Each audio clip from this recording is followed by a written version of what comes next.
Good morning, all of you. How are you? I hope you will be fine. As you know, our online classes resume from today onwards, so I welcome you on first day class. As we started chapter 5, Women Change the World. In this chapter, I have seen how the woman took initiative to change her world. Today, I will teach you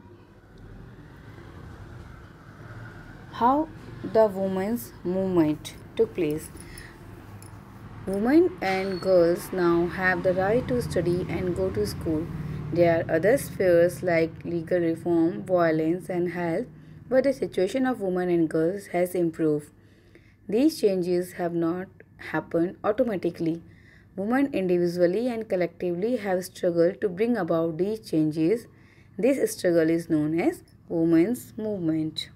As I have told to you that in the ancient times or in 18th century even, woman has no right to read a single alphabet.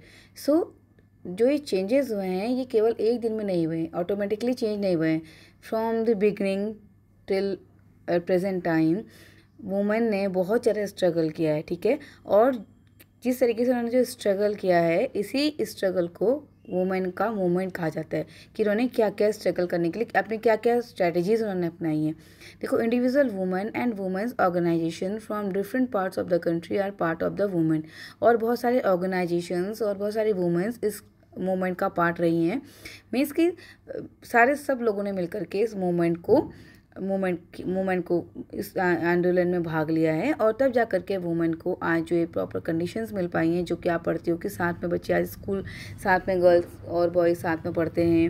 और मैंने आपको compare करके बताया था कि previous time में girls को school नहीं भेजा जाता था, है ना. और आज जो आप प्रेजेंट सिनेरियो देख रहे हैं, इसके पीछे बहुत सारे लोगों का हाथ है. Many man support the women's movement as well. और मैन ने भी बहुत अच्छे से सपोर्ट किया है वुमेन का, तब जा कर के वुमेन आज इस मुकाम तक पहुंची हैं.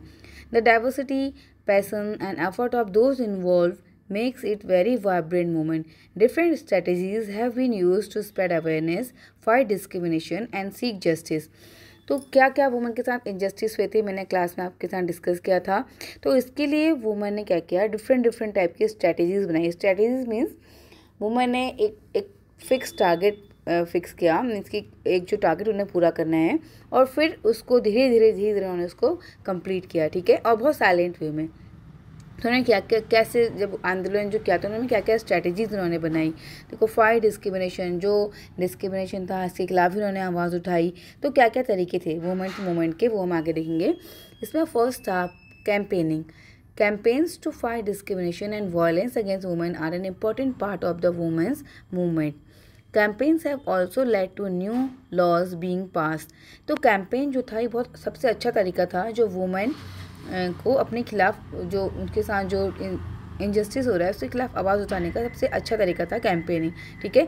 इसके थ्रू क्या हुआ, फिर लॉज भी पास हुए, नियम बनाए गए. और इसमें से एक है, जैसे 2006 में एक लॉ पास हुआ. उसमें क्या था कि if a women face physical and mental violence within their homes, also called domestic violence, some legal protection. तो मैंने आपको बताया था कि स्पेशली आफ्टर मैरिज जो न्यू ब्राइड होती हैं उनके साथ अगर उनके इन लॉज किसी भी तरीके की कोई मेंटल या फिजिकल वायलेंस करते हैं, और उसके खिलाफ, अब मैंने आपको बताया था कि बहुत हद तक जब ये बहुत ज़्यादा बढ़ने लगा था तो फिर वुमेन ने इसके खिलाफ आवाज़ उठाई. और तब जाके 2006 में एक लॉ पास किया गया. और इसमें क्या था कि अगर कोई भी ब्राइड के साथ, गर्ल के साथ ऐसा वायलेंस होगा तो उसके खिलाफ केस होगा, ठीक है. Similarly efforts made by the women's movement led the supreme court to formulate guidelines in 1997 to protect women against sexual harassment. तो अगर किसी वर्क प्लेस में या फिर किसी एजुकेशन इंस्टीट्यूशन में अगर शिकार होती हैं वुमेन किसी सेक्सुअल हैरेसमेंट का, तो भी उसके खिलाफ एक गाइडलाइन बनाई गई 1997 में सुप्रीम कोर्ट के द्वारा, ठीक है. In the 1980s, for example, women's group across the country spoke about against dowry deaths. Dowry क्या होता है मैंने आपको समझाया था क्लास में, ठीक है. तो मैंने अभी आपको बताया कि डावरी डेथ, अगर कोई अगर कोई फैमिलीज इन्वॉल्व पाई जाती है, अगर कि डावरी के लिए, अगर दहेज के लिए किसी गर्ल को मारा गया है, तो उनके खिलाफ भी 1980 में लॉ पास हुआ, ठीक है. तो इसमें क्या था, in the cases of young brides being murdered by their in laws और husbands greedy for more dowry, women's group spoke out against the failure to bring these case of justice. They did so by coming on the streets, approach the court and by sharing information.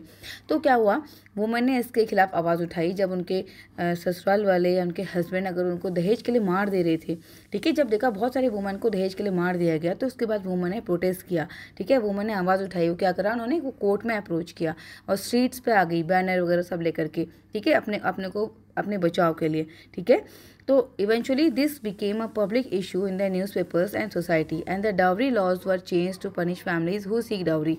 और वो उन्होंने protest किया और इतना ज़्यादा उन्होंने violence रूप में प्रोटेस्ट किया तो फिर इसकी जो खबरें थी वो न्यूज़पेपर में छपने लगी, अखबार में छपने लगी और तब जा कर के एक लॉ बनाया गया. ठीक है, इसी पे चलते देखो आगे, रेजिंग अवेयरनेस. लोगों वुमेन ने अवेयरनेस बढ़ाई. ठीक है, अब देखो मेन काम ये था कि लोगों में अवेयरनेस को बढ़ाना. ठीक है, लोगों को जागरूक करना, तब जा कर के वो सक्सेस हो सकती थी. ठीक है, तो उन्होंने अवेयरनेस बढ़ाने के लिए क्या किया, their messages has been spread through street play, song and public meetings. अब देखो लोगों में अवेयरनेस बढ़ानी तो सबसे अच्छा तरीका होता है स्ट्रीट प्ले का. ठीक है, तो उन्होंने स्ट्रीट प्ले किया, you can see in the picture in the right hand side.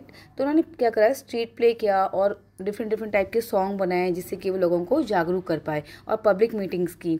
और सेकंड तरीका था उनका प्रोटेस्ट करने का. देखो मैंने आपको बताया था ऊपर campaigning and now the second term is protesting. The women's movement raise in voice when violation against women take place, or for example when a law or policy acts against their interest. Public rallies and demonstrations are very powerful way of drawing attention to injustice. तो जब women's के साथ लगातार injustice हो रहा है तो उन्होंने क्या किया, वो रोड पे आ गई. देखो आप यू कैन सी रोड पे बिल्कुल रैलीज के साथ. ठीक है, और बहुत एग्रेसिव वे में प्रोटेस्टिंग होती है. ठीक है, देखो मैंने अभी आपको बताया था ऊपर कैंपेनिंग. आई होप कि आपको समझ में आएगा कैंपेनिंग और प्रोटेस्टिंग क्या है. अब मैं आपको इसके बीच में थोड़ा सा डिफरेंस बताऊंगी ताकि आप क्लियर हो जाएगा आपको. देखो कैंपेन क्या है, वो एक ऑर्गेनाइज एफर्ट होता है. ठीक है, जिसमें कि women they can do planning और दे कैन मेक स्ट्रेटजीज. ठीक है, और फिर उनको वेरियस तरीके से, बहुत अलग अलग तरीक़ों से उसको फिर वो इनिशिएट लेते हैं और फिर इम्प्लीमेंट करते हैं. ठीक है, तो एक बहुत लॉन्ग टाइम की प्रोसेस होती है जिसमें वो पूरे पहले प्लानिंग करेंगे. ठीक है, फिर अलग अलग स्ट्रैटेजीज बनाएंगे और धीरे धीरे उस काम को करेंगे. ठीक है, होगा काम वो भी. ठीक है, एक्टिव वे में, लेकिन थोड़ा टाइम टेकिंग होगा. लेकिन जो प्रोटेस्टिंग है यहाँ पे क्या होता है, ये एक्सप्रेस करते हैं अपने बिल्कुल डिसएग्रीमेंट को, जो भी उनको मतलब पसंद चीज़ नहीं आ रही है. ठीक है, जैसे कि मैंने आपको बताया कि दहेज के लिए जब वुमेन को मारा जा रहा था, जब उन्होंने देखा कि कंडीशन बहुत ख़राब हो रही तो उन्होंने क्या करा, वॉयलेंट कर दिया. ठीक है, बहुत एग्रेसिव वे में. ठीक है, किसी भी चीज़ को अपोज करना, जैसे गवर्नमेंट की पॉलिसीज़ को अपोज करना. ठीक है, और अपनी बातों को मनवाने के लिए एकदम एग्रेसिव हो जाना, इसको बोलते हैं प्रोटेस्टिंग. आई होप आप क्लियर हो गया होगा आपको. ठीक है, और प्रोटेस्टिंग के थ्रू क्या करते हैं हम, अट्रैक्ट लोगों का जो अटेंशन है उसको हम खींच सकते हैं अपनी तरफ को. ठीक है, तो ये सारे तरीके उन्होंने अपनाए, तब जा करके प्रेजेंट सिनेरियो में आप देख सकते हो ये सब चेंजेज आए हैं. Showing solidarity. देखो यहाँ पे वुमेन ने सब जब साथ में मिलकर के काम किया ना, तभी जा करके सक्सेस हो पाए. ठीक है, और इसी में हम 8 मार्च को आपको पता है इंटरनेशनल वुमेंस डे सेलिब्रेट करते हैं. ठीक है, तो ये सब हमने देखा. तो इस चैप्टर के थ्रू आई होप आपको समझ में आया होगा कि क्या हमने लास्ट चैप्टर में देखा था कि अपब्रिंगिंग जो था गर्ल्स और बॉयज़ का कितना डिफरेंट था. फिर मैंने आपको 18-19 सेंचुरी में बताया था कि वुमेन की क्या कंडीशन थी, और आज के प्रेजेंट 21st सेंचुरी में अब हम हैं, और आज आप देख सकते हो कि वुमेन आज काफ़ी हद तक सक्सेस हो पाई है. हालांकि अभी भी कुछ स्टेरियोटाइप्स हैं जिनको टूटना बाकी है, लेकिन फिर भी ऑलमोस्ट कंडीशन बहुत इम्प्रूव हुई है. ठीक है, तो आई होप आपने इस चैप्टर को समझा होगा बहुत अच्छे से. तो आज मैं आपको इसके केवल 2 क्वेश्चन आंसर्स भेजूंगी. ठीक है, आप इनको करना और फिर कल मैं कंटिन्यू करूँगी. Okay, thank you so much.